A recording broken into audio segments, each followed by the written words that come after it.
Controversial pastor at the Faithful Word Baptist Church in Phoenix, Arizona, Stephen Anderson, has commented strongly on being denied entry to Jamaica following outcry from local and overseas activists.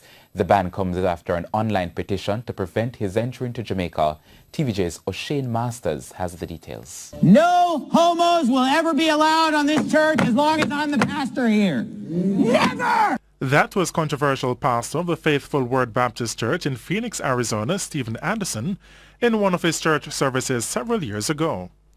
The pastor has been denied entry to South Africa, Canada, the United Kingdom and Botswana because his utterances were deemed to be hate speeches. On Monday, Mr. Anderson was denied entry to Jamaica.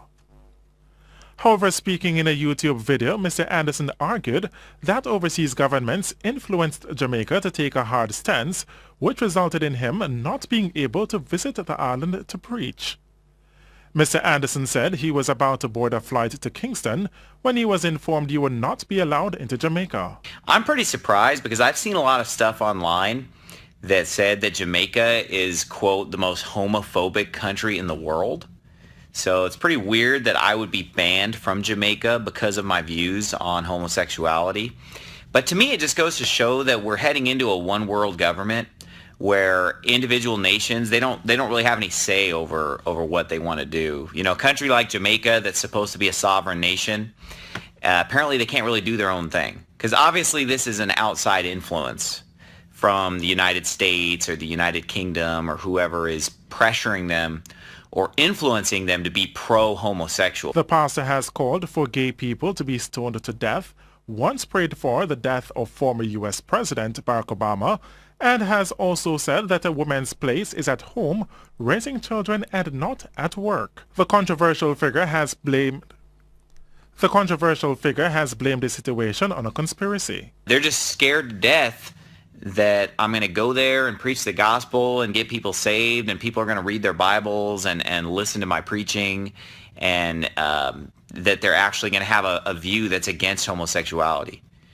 They just have an agenda to cram that view down everybody's throat. That's the only acceptable view to them.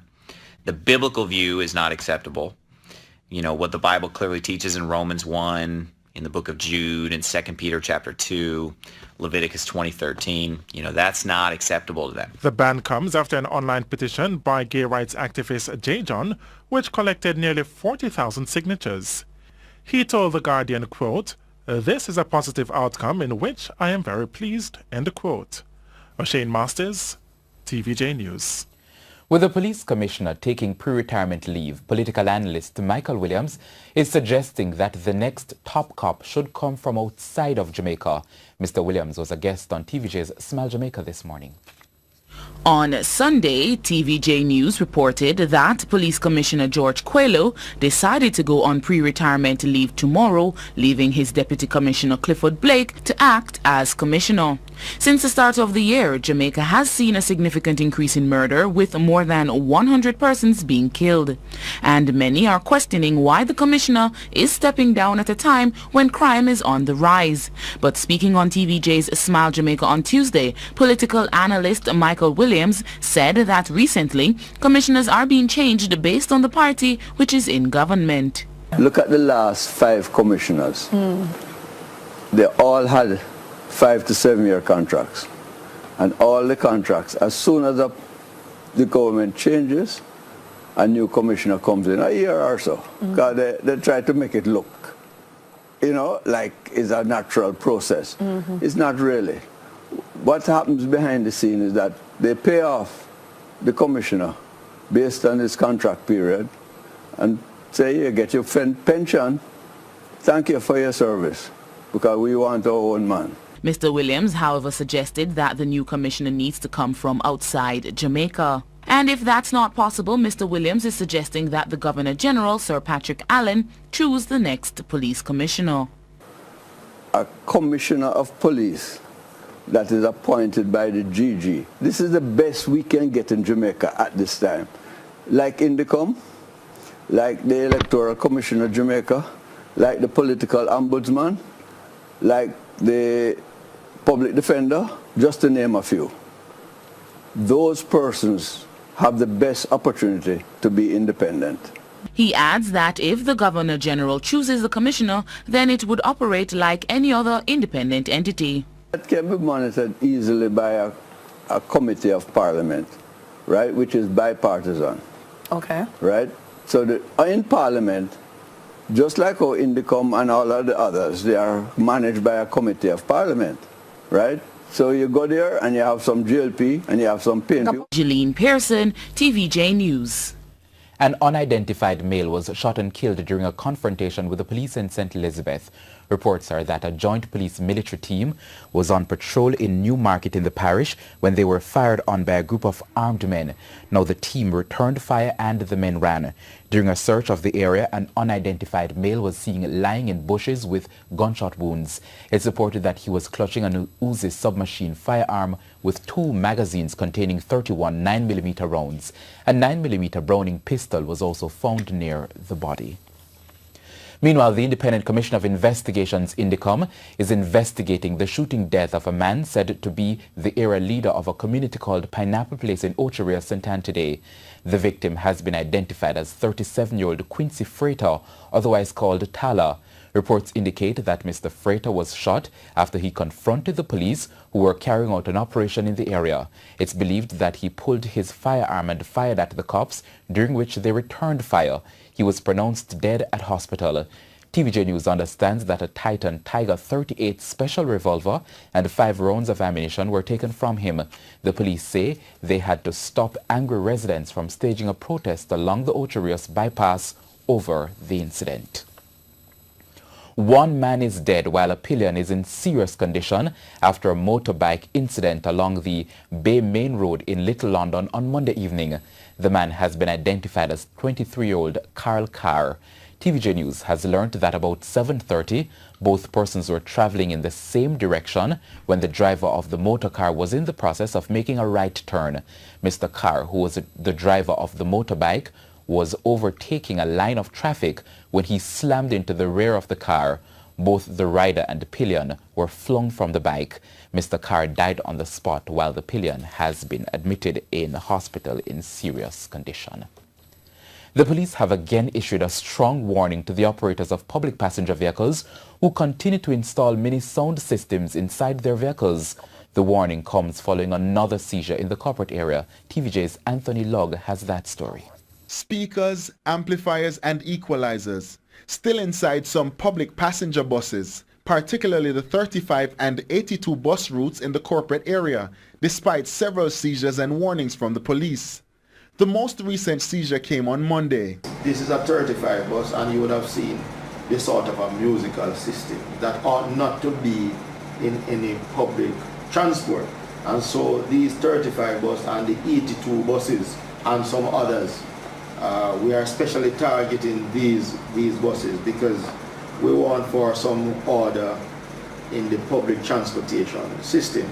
But that's not all. Despite the recent traffic ticket amnesty which ended on January 13, this particular operator has some 6 outstanding warrants and we are still checking. Displayed by some operators of public passenger vehicles will not be allowed to continue and again issued this warning. We are appealing to the operators of these buses. The fact that you're a public passenger operator in itself, you should see that as a privileged position, but not one to be abused. And we are seeing where these owners and operators are abusing the privilege they have to be a public passenger operator. And so we are going to be unrelenting in our efforts to rid the public transportation sector of the level of indiscipline on the roadways. Anthony Logg. First outreach by the fastest man alive, Usain Bolt, who donated $1 million to kickstart the rebuilding process. NJ called me and explained to me what had happened, the tragedy that happened, and I said, you know what can we do? And we talked to the foundation members and they said we donate this, and it has triggered something that I'm really happy that it actually did. So now more people want to donate, and it will help the walker space to be rebuilt as quick as possible, so I'm really happy about that. Last Tuesday, the Usain Bolt Foundation handed over the check to the Child Protection and Family Services Agency, a gift which will see the walkers' place of safety being built for the 34 children who lost everything in the fire, which gutted their home on January 15. 2 female wards lost their lives in the fire. The others are currently settled in 3 residential child care facilities in Kingston. State Minister in the Ministry of Education, Youth and Information, Floyd Green, says while investigations into the case of the fire are ongoing, he's taking time out to extend thanks to Bolt and his speedy response. Thank you and the members of the foundation who saw this as not only important for you to do it, but for you to do it quickly, to send a signal to the rest of Jamaica that despite the difficulty, we all can do something about it. And for me, that is the most important signal that we're sending here today. We want to thank you, Usain, for your unwavering support and dedication to the legacy of happy children as they live their dreams. We are quite appreciative of your support. This is not the first time, as was said before, as we will soon open the new classroom block at the Granville Place of Safety, which the kind contributions helped to build. If you don't go to the homes, you won't understand what the kids are going through. So I've visited a few homes over the time, and I've always tried to help in any way. So as the minister said, as we were talking earlier, if we can work closer with the government, the education system, then I can play a bigger role. So we're going to talk to the minister and see in what way we can help and to help to develop the homes and the education we're going. Bolt left the wards with a word of encouragement. Just to be strong, it's always going to be hard. No road is an easy road, so I'm sure they have a great support group around them, and it's just to be strong and to remember that nothing comes easy, just to be strong and to work hard. Last Friday, the RGR Gleaner Communications Group also reached out, donating over $500,000, while the Digicel Foundation chipped in with more than $1 million. Bar in the Hermitage community in Augustown, St. Andrew on Friday night has died. He has been identified as Jason Waller. The police have also revealed what preliminary investigations have uncovered about the Hermitage killings. Details from TVJ's Kirk Wright. The police say so far their investigation shows the killing at Hermitage in Augustown, St. Andrew on Friday night aren't gang-related. Based on our investigation at this time, the motive seemed to be a robbery. However, we are still doing further investigations into the matter. Another meeting was held in Augustown on Monday to discuss solutions to ending the violence. The meeting was poorly attended, mainly police personnel, but a few residents also turned up. Councillor for the Papine division in which Augustown falls, Venetia Phillips, says the poor turnout speaks to the level of fear among the people and the fact that many are still not ready to do what's needed to bring peace. She lashed out in the meeting, saying that needs to stop. We have seen too many of this. I hope the reports I got about threats to pastors not real, or them going to kill me. I just hope it's not real. Coming afraid of no guy. You name it, I've done it all. Understand this now. So if you're afraid to talk to the police, talk to me. But just remember this, whether it's your neighbor, or you, or anybody else in the community, all will ever feel it. Ms. Phillips says she's annoyed that there are too many who are hell-bent on creating mayhem at any cost. So hear me now. I don't want to hear nothing from nobody. Now come tell me, oh, who wrong, or I don't want to hear who wrong or who right. From guy and guy, trade gun, everybody wrong. Show me up to the license or check for yourself. So no wrong or right can't in a gun man a trade bullets. So any meet no longer up with any guy if you say who wrong or who right, I won't be there. We can't tell them that I'm not alone. And I hope Jamaica lobby so that the police who go meet with criminal, who them supposed to pursue and deal with based on the situation that presents itself. That any police who decide to go meet with them in the name of country. The grandfather of the 5 children. Mr. Rowe lives just a stone's throw away from Miss Edmondson. Since this story was aired on TVJ's Primetime News 2 weeks ago, many have wondered about the other side of the children's family. Where is the children's mother in all of this? According to Mr. Rowe, his daughter has gotten herself in trouble with the law. However, he did not wish to comment further on that either, only to say, the mother, she there at the jail. Many have asked why the other grandparents did not take the children in the first place since they have the means to do so. Again, Mr. Rowe declined to comment on that. However, he did not know how bad the situation was until the story was aired on TVJ News. Well, I did saw it on the television. How the children them is treating bad and things like that, and I go for them. I take them to this house here. And this house here is for them. The children have not returned to Miss Edmondson since the other grandparents took the children a week after the store was carried. It's not me take them to court, you know. It's the lady who did have them take me to court.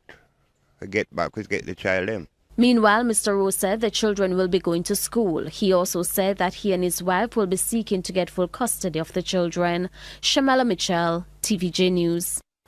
For a little over a week, residents in the Mount Pleasant area of West Portland have been able to drive in and out of their communities as floodwaters have been diverted from the Matty Hole area.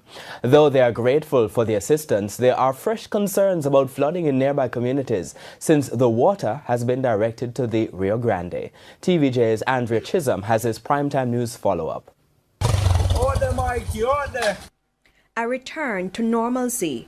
After days of traveling by raft and by bush due to flooding at Matty Hole, only remnants of the ordeal which left scores of people marooned.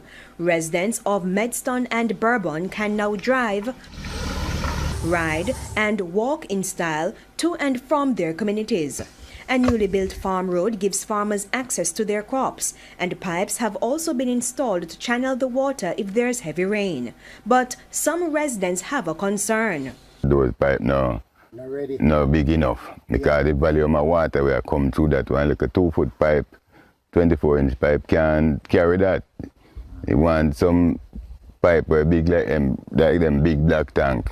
Concerns too about the water being channeled to the Rio Grande, and one resident made this prediction about a nearby town. St. Marcus will be a go flood.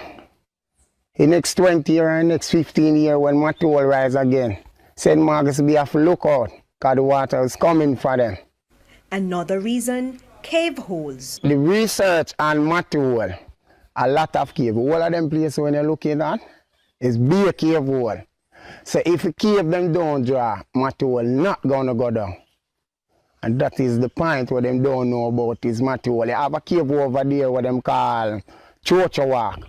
When that cave fall, one in the Jelly Walk right here, so when that fall, the whole of the cave them answer them wider. You have the main one down on place what them call Cuba. When Goban fall and suck the water, it spit it out back up here, so it hard to solve. For now though, happy, can't happier. It's all smiles for Primrose Gray. Her shop, which was once empty, is now chock full of items for customers. And some of her chickens, which were on the brink of starvation, now have food in abundance. Residents credit their Member of Parliament Darl Vaz, the private engineers, the National Works Agency and other stakeholders for plugging the hole in their lives caused by flooding at Matty Hole. Andrea Chisholm, TVJ News. In this week's edition of A Ray of Hope, the Walker's Place of Safety gets financial assistance. A Ray of Hope is brought to you by Courts. Get courts protection in the event of redundancy, accident, flood or theft. The TVJ News. News overseas now. The United States has released a sweeping list of prominent Russian business and political figures in defiance of Moscow and implementing a congressional law designed to punish Russia for election meddling. Might not be a sanctions list, but it certainly is a very wide-ranging list that I actually have right here. The interesting part about the list is sort of divided into two separate categories. One of them is Russian political figures who are close to Vladimir Putin and the Russian government, and the other are Russian oligarchs who, of course, also benefit from the current government here in Russia, and many of them also very close to the Russian government as well. Now, if you look at the political part of it, the politicians on it, it's basically the entire Russian government. The foreign minister is on it, Sergei Lavrov. The spokesman for the Kremlin, Dmitry Peskov, is on it as well. The defense minister of Russia is on it. Pretty much every senior Russian political figures, also many from Russia's presidential administration as well. So the really interesting part really comes when you go to the oligarchs list, because a lot of these oligarchs are quite concerned that simply being on this list, even if it doesn't mean that sanctions against them are imposed, will make it more difficult for them to operate in the future. For instance, getting credit with banks. For instance, starting to do business overseas. Some of the major names on there are, for instance, Roman Abramovich, who of course owns the Chelsea Football Club. You have Aras Agalarov, who's one of the big tycoons here in Russia, was also involved in the Miss Universe competition that President Trump, or back then Donald Trump, held here in Russia in 2013. You have Oleg Deripaska, who's also one of the big oligarchs here in this country, who's also implicated in that Trump-Russia investigation for allegedly having ties to Paul Manafort. And then one of the maybe surprising names is Eugene Kaspersky of Kaspersky Labs, which of course is a software that many people internationally use to try and hunt for viruses and other things on their computers. That certainly will mean more difficulties for them. There have been some issues around Kaspersky Labs technology and its use by U.S. government entities in the past. So some of these oligarchs will certainly be very, very concerned. It's a wide-ranging list, but as you've noted, the Treasury Department says by no means a sanctions list. And news now in sports. Jamaica's Reggae Boys earned a credible 2-2 draw with World Cup-bound South Korea in their friendly international in Turkey on Tuesday. It was the Reggae Boys who took the early lead through Dane Kelly in the 4th minute, but Shin Wook Kim would equalize for the South Koreans in the 55th minute. Wook Kim then sent the South Koreans ahead in the 62nd minute. Malik Foster, however, ensured the Jamaicans came away with a share of the spoils when he scored in the 72nd minute to make it 2-2. TVJ Sports caught up with assistant coach Donovan Ducky immediately after the match, and he noted that although a good result, the boys still have a lot to work on. And that's the Midday News. I'm Vashon Brown. Join us at 7 for a primetime news package. On behalf of the news, sports and production teams, have a good afternoon.